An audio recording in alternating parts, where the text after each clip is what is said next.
Guys, farm ബ്ലോഗിൻ്റെ പുതിയൊരു വീഡിയോയിലേക്ക് എല്ലാവർക്കും സ്വാഗതം. ഞാനിന്ന് പറയാൻ പോകുന്നത് നമ്മുടെ ഡയറി ഫാം. ഒരു ഡയറി ഫാം എന്നെ ഒരുപാട് പ്രവാസികളായിട്ടുള്ള ആളുകളും നമ്മുടെ നാട്ടിലുള്ള ഒരുപാട് യുവാക്കളായിട്ടുള്ള ആളുകളൊക്കെ പലരും എന്നോട് ചോദിക്കുന്ന ഒരു ചോദ്യമാണ്, ഈ ഡയറി ഫാം വിജയകരമാണോ, നമുക്ക് ഇതിൽ നിന്ന് പ്രോഫിറ്റ് ഉണ്ടാക്കാൻ സാധിക്കുമോ എന്നുള്ള കാര്യത്തെക്കുറിച്ച് ഒരുപാട് പേര് ചോദിക്കുന്നുണ്ട്. പലരുടെയും പല ആളുകളുടെയും യൂട്യൂബ് ചാനലുകളിലും, അതായത് നമ്മളുടെ ഇന്നത്തെ സോഷ്യൽ മീഡിയ ചാനലുകളിലൊക്കെ പലരും അനവധി വീഡിയോസ് ചെയ്തിട്ടുണ്ട്. ഒരുപാട് ആളുകളുടെ ആ വീഡിയോസ് കണ്ടിട്ടാണ് ആളുകൾ പലരും എന്നെ വിളിക്കുന്നത്, എന്നോട് ചോദിക്കുന്നത്, നിങ്ങൾ സത്യസന്ധമായിട്ട് കാര്യം പറയുമോ, നിങ്ങൾ ഈ ഡയറി ഫാം വിജയകരമാണോ, ഇത് നമുക്ക് സാമ്പത്തികമായിട്ട് ഏണിങ്സ് ഉണ്ടാക്കാൻ സാധിക്കുമോ എന്നുള്ള രീതിയിലൊക്കെ പലരും ചോദിക്കുന്നുണ്ട്. അപ്പോൾ അതുകൊണ്ടാണ് ഇന്ന് ഇത്തരത്തിലൊരു വീഡിയോ ചെയ്യാൻ വേണ്ടിയിട്ട് ഞാൻ തയ്യാറായത്. അപ്പം എൻ്റെ ചാനൽ ആദ്യമായിട്ട് കാണുന്നവരാണെങ്കിൽ നിങ്ങൾ എൻ്റെ ചാനൽ സബ്സ്ക്രൈബ് ചെയ്യുക. അതോടൊപ്പം നിങ്ങളെ നിർദ്ദേശങ്ങളോ അഭിപ്രായങ്ങളും കമൻ്റായി രേഖപ്പെടുത്തുക. അപ്പം ഞാൻ ഈ ഫാം തുടങ്ങിയിട്ട് ഒരു വർഷമായി. അപ്പം ഒരു ഫാം തുടങ്ങി അത് വിജയത്തിലേക്ക് വരിക എന്ന് പറയുന്നത് അതിന് 3 വർഷം സമയമെടുക്കും. ഒരു ഫാം അത് 3 വർഷം ആവും എന്ന് പറയാനുള്ള കാരണം എന്ന് പറയുന്നത്, ഒരു ഫാം നമ്മൾ ഫസ്റ്റ് സ്റ്റാർട്ട് ചെയ്യുന്ന പശുക്കൾ, അപ്പോൾ അതിൽ ഉണ്ടാകുന്ന കുട്ടികൾ, അപ്പോൾ ആ കുട്ടികളിൽ നമുക്ക് ഒരു കിടാവിനെ കിട്ടുകയാണെങ്കിൽ അതിനെ വളർത്തി വലുതാക്കി 3 വർഷം ആകുമ്പോഴേക്ക് അതിനെ എന്ത് ചെയ്യാൻ പറ്റും, നമ്മൾ ഫാം തുടങ്ങി അതിൽ നിന്നൊരു ഒരു കിടാവിനെ കിട്ടി, ആ കിടാവ് വലുതായി, അപ്പോൾ അതിൽ നിന്ന് അതിനെ കുത്തി വെച്ചിട്ട് അത് ഡെലിവറിയിലേക്ക് എത്തിക്കഴിഞ്ഞാൽ അത് നമുക്ക് പ്രോഫിറ്റാണ്. കാരണം എന്ന് വെച്ച് കഴിഞ്ഞാൽ അതിന് നമുക്ക് മുതൽ മുടക്കില്ല. നമുക്ക് ആദ്യം കൊണ്ടുവന്ന പശുവിൽ നിന്ന് നമുക്ക് ആവശ്യത്തിന് വേണ്ട പാല് കിട്ടിയിട്ടുണ്ടാവും. അപ്പോൾ ആ പാല് കിട്ടിക്കഴിഞ്ഞതിന് ശേഷം നമുക്ക് കിട്ടിയ ഒരു ബോണസാണ് ആ കിടാവ് എന്ന് പറയുന്നത്. അപ്പോൾ ആ കിടാവിനെ വളർത്തി വലുതാക്കി നമുക്ക് എന്ത് ചെയ്യാൻ പറ്റും, നമുക്ക് പ്രോഫിറ്റ് ഉണ്ടാക്കാൻ സാധിക്കും. അപ്പം തുടക്കക്കാരായിട്ടുള്ള ആളുകൾക്ക് വേണ്ടിയിട്ടാണ് ഇന്നത്തെ ഈ വീഡിയോ. അപ്പം നമ്മളൊരു പശു ഫാം സ്റ്റാർട്ട് ചെയ്യുന്നു. അപ്പോൾ പശു ഫാം സ്റ്റാർട്ടിങ്ങിൽ നമ്മൾ പോയിട്ട് ഒരു 10 പശു അല്ലെങ്കിൽ ഒരു 15 പശു അതിൽ നമുക്ക് സ്റ്റാർട്ട് ചെയ്താൽ ഒരു കാലത്തും നമുക്കത് വിജയത്തിലേക്ക് കൊണ്ടുപോകാൻ പറ്റില്ല. കാരണം വെച്ചാൽ നമുക്കിത് പഠിക്കണം, നമുക്ക് കൃത്യമായിട്ട് ഇതിൻ്റെ അസുഖങ്ങൾ കാര്യങ്ങൾ മനസ്സിലാക്കാൻ പറ്റണം. എന്നാൽ മാത്രമേ നമുക്ക് മുന്നോട്ട് പോകാൻ പറ്റൂ. ഒരു പശുവിനെ നമ്മൾ പുറത്തുനിന്ന് കൊണ്ടുപോകില്ല. ഉദാഹരണത്തിന് ചിന്താമണി പോലുള്ള മാർക്കറ്റിൽ നിന്ന് 35 ലിറ്റർ പാല് കിട്ടും, 40 ലിറ്റർ പാല് കിട്ടും എന്ന് പറയുന്ന ഒരുപാട് പശുക്കളെ വീഡിയോസ് നിങ്ങൾ കണ്ടിട്ടുണ്ടാവും. അപ്പോൾ ആ പശുക്കളെ നമ്മുടെ ഫാമിലേക്ക് കൊണ്ടുവന്ന് കഴിഞ്ഞാൽ, അപ്പം അവിടെ നിന്ന് ഇവിടെ എത്തി ആ ഒരു യാത്രാക്ഷീണത്തിലുണ്ടാവുന്ന അസുഖങ്ങൾ എല്ലാത്തിനും വരണമെന്നില്ല, പല അസുഖങ്ങളും വന്നെന്നിരിക്കും നമ്മുടെ ഫാമിൽ എത്തിക്കഴിഞ്ഞാൽ. അപ്പോൾ ആ സമയത്ത് ഒരു നല്ലൊരു പനി വന്നു കഴിഞ്ഞാൽ നമുക്ക് അതിനെ പെട്ടെന്ന് റിക്കവർ ചെയ്ത് കൊണ്ടുവരാൻ പറ്റിയെന്ന് വരില്ല. അപ്പോൾ ആ വരുന്ന സമയത്തേക്ക് ചിലപ്പോൾ നമ്മുടെ പശുവിന് കാമ്പിൽ അകിടി വീക്കം വരെ സ്റ്റാർട്ട് ചെയ്യാൻ സാധ്യതയുണ്ട്. അപ്പോൾ അങ്ങനെ വന്നു കഴിഞ്ഞാൽ നമ്മൾ ഒരു കാമ്പ് നഷ്ടപ്പെട്ടു പോകും, അത്രയും പാലുള്ള പശുവാകുമ്പോൾ.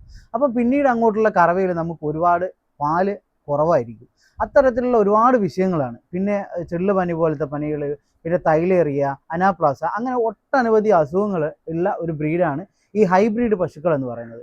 അതേസമയത്ത് നമ്മുടെ നാടൻ പശുക്കളായാലും നമ്മുടെ ഈ തരത്തിലുള്ള പശുക്കളായാലും ഇവർക്ക് അസുഖങ്ങൾ വളരെ കുറവാണ്. അപ്പോൾ അതുകൊണ്ടാണ് ഞാൻ എൻ്റെ ഫാം സ്റ്റാർട്ടിങ്ങിൽ, എൻ്റെ നേരത്തെയുള്ള എല്ലാ വീഡിയോസിലും ഞാൻ പറഞ്ഞിട്ടുണ്ട്, എൻ്റെ ഫാം സ്റ്റാർട്ട് ചെയ്യുന്ന സമയത്ത് ഞാനൊരു സെമി ബ്രീഡ് പശുവിലാണ് ഞാൻ സ്റ്റാർട്ട് ചെയ്തത്. കാരണം എന്ന് വെച്ച് കഴിഞ്ഞാൽ ഇവരെ ഇവിടെ എത്തിക്കഴിഞ്ഞാൽ ഇവർക്ക് ഉണ്ടാകുന്ന ചെറിയ പ്രശ്നങ്ങൾ എനിക്ക് മാറ്റാൻ സാധിക്കും എന്നുള്ളൊരു പൂർണ്ണ ബോധ്യം എനിക്കുണ്ടായിരുന്നു. അപ്പോൾ അതുകൊണ്ടാണ് ഞാൻ ഇത്തരത്തിലൊരു പശുവിൽ നമ്മൾ കാര്യങ്ങൾ തുടങ്ങാൻ നിർബന്ധിതരായത്. അപ്പോൾ ഇതിനെക്കുറിച്ച് കൂടുതൽ കാര്യങ്ങൾ ഞാൻ നേരത്തെ പഠിച്ചിരുന്നു. അപ്പോൾ അതിനുശേഷമാണ് ഞാൻ ഇത്തരത്തിലൊരു 3 പശുവിൽ ഞാൻ സ്റ്റാർട്ട് ചെയ്തത്. അപ്പോൾ ഇവരെ എല്ലാ പ്രശ്നങ്ങളും ഇവിടെ എത്തിയതിന് ശേഷം ഉണ്ടായിട്ടുള്ള എല്ലാ അസുഖങ്ങളും മാറ്റാനും ഇവരെ കൂടുതൽ കെയർ ചെയ്യാനും ഇവരെ കറന്നെടുക്കാനും ഒക്കെ എനിക്ക് നന്നായിട്ട് സാധിച്ചിട്ടുണ്ട്. അപ്പോൾ അതുകൊണ്ട് ആ സമയത്ത് എൻ്റെ ഫാം പ്രോഫിറ്റബിൾ ആയിരുന്നു. കാരണം വെച്ചാൽ ഒരു 50 ലിറ്ററിൻ്റെ മുകളിൽ പാല് എനിക്ക് അന്ന് കിട്ടിയിരുന്നു. പക്ഷെങ്കിൽ ഒരു ഫാം ഒരു സാധാരണക്കാരൻ ലോൺ എടുത്ത് ഒരു ഫാം തുടങ്ങിക്കഴിഞ്ഞാൽ അവന് വിജയിക്കാൻ ആ പാല് മതിയാവില്ല. കാരണം വെച്ച് കഴിഞ്ഞാൽ അവന് ഈ ഫാമിൽ നിന്ന് കിട്ടുന്ന വരുമാനം കൊണ്ട് വീട്ടിലെ ചിലവും ലോണും പിന്നെ ഇവരുടെ ചിലവും കൂടി നടത്തിക്കൊണ്ടാൻ പറ്റില്ല. അപ്പോൾ അതുകൊണ്ട് എന്ത് ചെയ്യണം, നമ്മൾ ഒരു 3 പശുവിൽ അല്ലെങ്കിൽ 5 പശുവിൽ നമ്മൾ ഫാം സ്റ്റാർട്ട് ചെയ്ത് കഴിഞ്ഞാൽ നമുക്ക് എന്തെങ്കിലും ഒരു ചില്ലറ വരുമാനം കിട്ടുന്ന ഒരു തൊഴിൽ നമുക്ക് ആ സമയത്ത് ഉണ്ടെങ്കിൽ നമുക്ക് അത് വളരെ മുതൽക്കൂട്ടായിരിക്കും. കാരണം വെച്ച് കഴിഞ്ഞാൽ നമുക്ക് ഇതിൽ നിന്ന് കിട്ടുന്ന ഏണിങ്സ് നമുക്ക് ചിലപ്പം ലോണിൻ്റെ തിരിച്ചടവിലേക്ക് പോകേണ്ടി വരും, പിന്നെ ഇവരെ ചിലവ്, ഇവരെ അസുഖങ്ങൾക്കുള്ള മരുന്ന് വാങ്ങേണ്ടി വരും, അങ്ങനെ ഒട്ടനവധി പ്രശ്നങ്ങളുണ്ട്. അപ്പോൾ അതുകൊണ്ട് എപ്പോഴും 3 പശുവിൽ തുടക്കക്കാർ എപ്പോഴും ചിന്തിക്കേണ്ട ഒരു കാര്യം 3 പശുവിൽ നമ്മൾ ഫാം സ്റ്റാർട്ട് ചെയ്യുക. പക്ഷെ തുടക്കത്തിൽ നമ്മൾ ഏണിങ്സ് കൂടുതലായിട്ട് പ്രതീക്ഷിക്കരുത്. ചെറിയൊരു വരുമാനം നമുക്ക് അതിൽ നിന്ന് കിട്ടും, അതുകൊണ്ട് തൃപ്തിപ്പെടുക. പിന്നീട് അങ്ങോട്ട് നമ്മൾ 3ൽ നിന്ന് തുടങ്ങി നമ്മൾ ഇതിൻ്റെ കാര്യങ്ങളൊക്കെ പഠിച്ച് കൃത്യമായിട്ട് മുന്നോട്ട് വന്നതിന് ശേഷം നമ്മൾ എന്ത് ചെയ്യുക, നമ്മൾ വീണ്ടും ഒരു 5 പശുവിലേക്ക് നമുക്ക് പോവാം. അപ്പോൾ തുടക്കത്തിലൊരു ഫാം തുടങ്ങുന്ന ആൾ ഒരിക്കലും ഫാം തുടങ്ങുന്ന സമയത്ത് തന്നെ ഒരു ജോലിക്കാരനെ നിർത്തിയിട്ട് നമ്മൾ മുന്നോട്ട് പോകാന്ന് വെച്ചാൽ എങ്ങനെയായാലും നമ്മൾ സ്വന്തം നീന്തിയാലും മാത്രമേ ഈ മേഖലയിൽ നമുക്ക് പിടിച്ചു നിൽക്കാൻ സാധ്യതയുള്ളൂ. അപ്പോൾ ഒരുപാട് ഫാമുകളുണ്ട്. അപ്പോൾ നിങ്ങൾ വിചാരിക്കും ഒരുപാട് ഫാമുകളുണ്ടല്ലോ, അവരൊക്കെ വൻ വിജയത്തിലാണല്ലോ എന്നൊക്കെ ചിന്തിക്കുന്നവരുണ്ടാവും. പക്ഷേങ്കിൽ അതൊക്കെ അവരെന്താ പറയുക, അവരുടെയൊക്കെ തുടക്കം ചിലപ്പോൾ ഇങ്ങനെയായിരിക്കും. ചെറിയ 1, 2, 3 പശുവിൽ തുടങ്ങി പിന്നീട് അങ്ങോട്ട് കൂടുതലായി പിന്നെ ജോലിക്കാരെ വെച്ച് അങ്ങനെയായിരിക്കും അവർ പോയിട്ടുണ്ടാവുക. അപ്പോൾ തുടക്കത്തിൽ ഒരിക്കലും നമ്മൾ 5 പശുവിനെ വാങ്ങി അതിന് ജോലിക്കാരെ നിർത്തിയിട്ട് നമ്മൾ തുടങ്ങരുത്. നമ്മൾ സ്വന്തം തന്നെ ഈ കാര്യങ്ങൾ ഒരു 6-7 മാസം നമ്മൾ ചെയ്യുക. നമ്മൾ കൃത്യമായിട്ട് കാര്യങ്ങൾ മനസ്സിലാക്കി നമ്മുടെ പശുവിനെ എന്ത് അസുഖം വന്നാലും നമുക്ക് അതിനെ ട്രീറ്റ് ചെയ്യാൻ നമുക്ക് സാധിക്കും എന്നൊരു സ്ഥിതിയിലേക്ക് എത്തിയതിന് ശേഷം മാത്രമേ നമ്മൾ എന്ത് ചെയ്യാവൂ, നമ്മളൊരു ജോലിക്കാരനെയൊക്കെ നിർത്തി നമ്മൾ ഫാം സ്റ്റാർട്ട് ചെയ്യാവൂ. അപ്പോൾ അതുകൊണ്ടാണ് ഇത്തരത്തിലൊരു വീഡിയോ ആയിട്ട് ഇന്ന് വരാനുള്ള കാരണം എന്ന് പറയുന്നത്.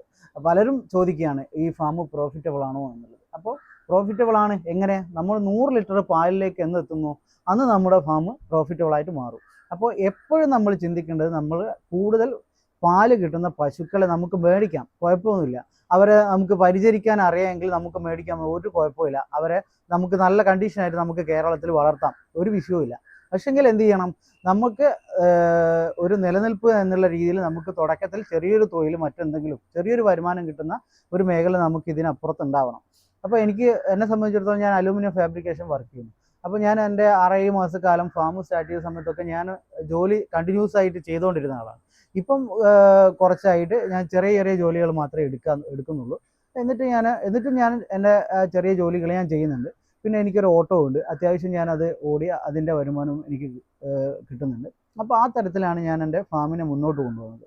അപ്പം ഇപ്പം ഞാൻ 2 ഹൈബ്രിഡ് പശുക്കളെയും കൂടി എടുത്തു. അതിലൊന്ന് പ്രസവിച്ചിട്ടുണ്ട്, ഇനി ഒന്നും കൂടി പ്രസവിക്കാനുണ്ട്.